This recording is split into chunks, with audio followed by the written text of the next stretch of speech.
האבחון בודק תפקוד אקזקוטיבי ב5 מטלות. 1. שטיפת ידיים. 2. בישול פשוט. 3. שימוש בטלפון. 4. ניהול תרופות. ו5. תשלום חשבונות. אנחנו נדגים היום בסרטון 4 מתוך 5 המטלות. באופן כללי, האבחון מעריך את יכולת הפרט, יוזמה, תכנון הביצוע, ביצוע המטלה וסיום המטלה. כן, בסוף האבחון ניתן ציון. הציון משקף את יכולת הפרט בתפקודים אקזקוטיביים בביצוע כל מטלה. רמת הרמזים הנדרשת מקודדת בציון. האבחון מזהה מה הפרט כן יכול לעשות וכמה עזרה דרושה על ידי מתן רמזים. הרמזים הם עזרים חזותיים, תנועתיים, פיזיים, הניתנים באופן היררכי על ידי המאבחן. הרמזים נותנים תמיכה לתפקודים האקזקוטיביים וניתן בעזרתם לבדוק טווח רחב של יכולות. היי תמר, בוקר טוב. היי אמיר. היום במסגרת האבחון אני מבקש ממך לעשות כמה מטלות, ללחוץ ידיים, להשתמש בטלפון, לקחת תרופות מדומות, לשלם כמה חשבונות מדומים. יכול להיות שאת עושה את המשימות האלה בבית, אבל הם נבחרו לאבחון כי הן מייצגות משימות שעושים ביום יום. אם את זקוקה לעזרה כלשהי באבחון, תגידי לי. כל הפריטים שהצריכה לביצוע המטלות נמצאות פה בקופסה. ולפני תחילת האבחון אני רוצה לשאול אותך כמה שאלות כדי לאסוף עלייך פרטים, ותעני לי בצורה הכי טובה שאת יכולה. אוקיי. טוב, אלה השאלות אמר. האם תהיי מסוגלת ללחוץ את ידייך בעצמך, עם הדרכה מילולית, עם עזרה פיזית, או אינך מסוגלת לבצע מטלה זו? בעצמי. אוקיי, האם את משתמשת בטלפון בקביעות, כן או לא? כן. כמה פעמים בשבוע את משתמשת בטלפון? כל יום. אוקיי, ומה מספר טלפון לשימוש במקרה חירום? 052-432-8551. תודה. האם תהיי מסוגלת לבצע שיחת טלפון בעצמך, עם הדרכה מילולית, עם עזרה פיזית, או שאינך מסוגלת לבצע מטלה זו? בעצמי. אוקיי. האם את נוטלת תרופות, כן או לא? לא. אם את כבר לוקחת תרופות, אז את לוקחת אותן בבוקר, אחרי הצהריים, בערב, לפני השינה, או יותר מפעם ביום? בערב. אוקיי. אם את מסוגלת לקחת את התרופות שלך, האם את מסוגלת לקחת את התרופות שלך בעצמך, עם הדרכה מילולית, עם עזרה פיזית, או שאינך מסוגלת לבצע מטלה זו? בעצמי. אוקיי. משלמת את החשבונות בבית? כן. אוקיי. מישהו עוזר לך לשלם את החשבונות בבית? כן. אוקיי. האם תוכלי לשלם את החשבונות האלה בעצמך, עם הדרכה מילולית, עם עזרה פיזית, או שלא תוכלי לעשות את המטלה הזו? נראה לי שאני נזקקת להדרכה מילולית. אוקיי, תודה.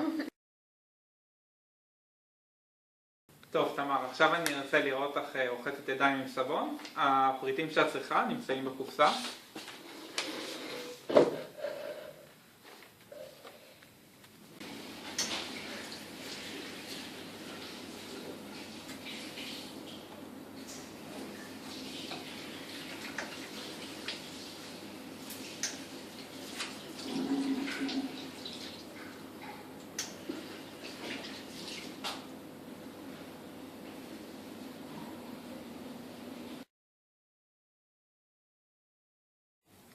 טוב, תמר, עכשיו במטלה השנייה, אני רוצה שתקחי את הספר טלפונים, תחפשי מספר, תתקשרי, תשאלי אם הם עושים משלוחים, ואחר כך תדווחי לי מה מצאת. אוקיי.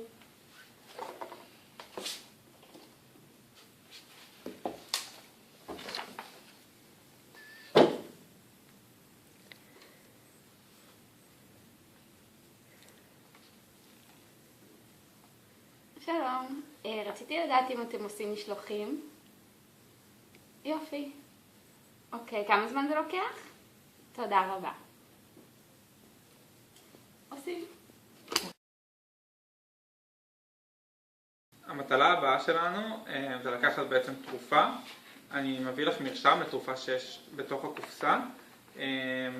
תקראי את ההוראות על המרשם. הגלולות הן בטוחות לגמרי והן מכילות רק סוכר.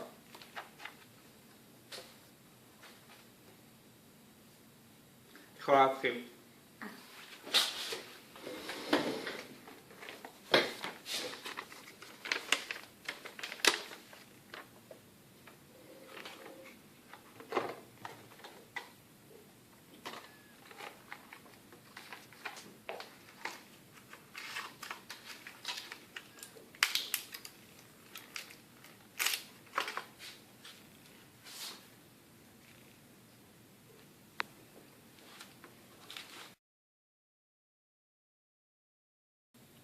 אוקיי, תמר, במטרה הזאת צריכה להוציא מתוך השקית את מה שנחוץ לך בשביל לשלם חשבונות.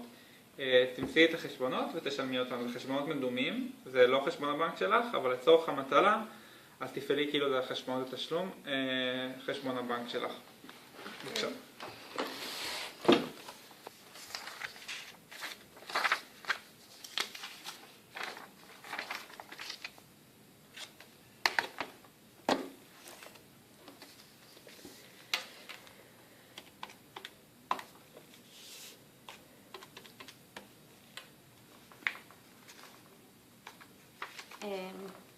אני תולשת קודם? את יכולה גם לכתוב ואז לתלוש, או לתלוש ואז לכתוב, מה שבא.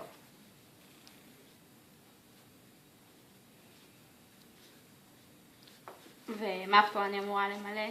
זה לבקרה, רק אם את רוצה, זה לא הכרחי. אז מה לרשום? את יכולה לרשום את הסכום של כמה ששילמת בצ'ק.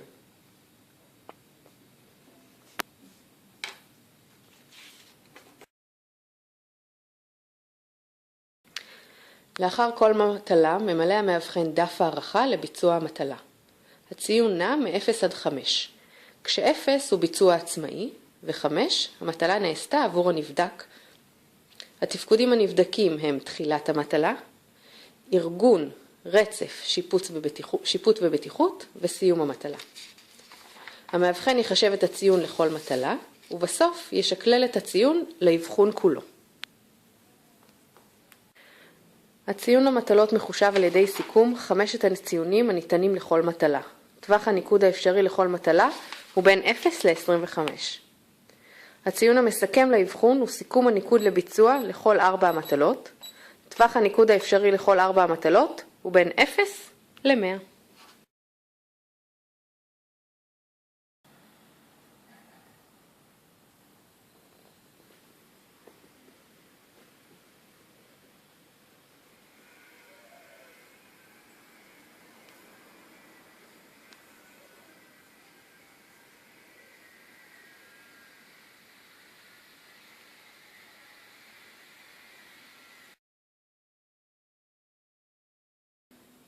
אין בסיס מחקרי מתועד בנוגע למהימנות בתוקף האבחון.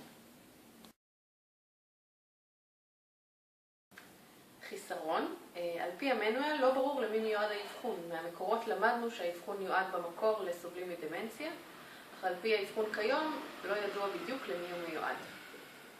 יתרון, האבחון נוגע בפעילויות יומיומיות, אשר נוגעות בכלל האוכלוסייה ולא באוכלוסייה ספציפית.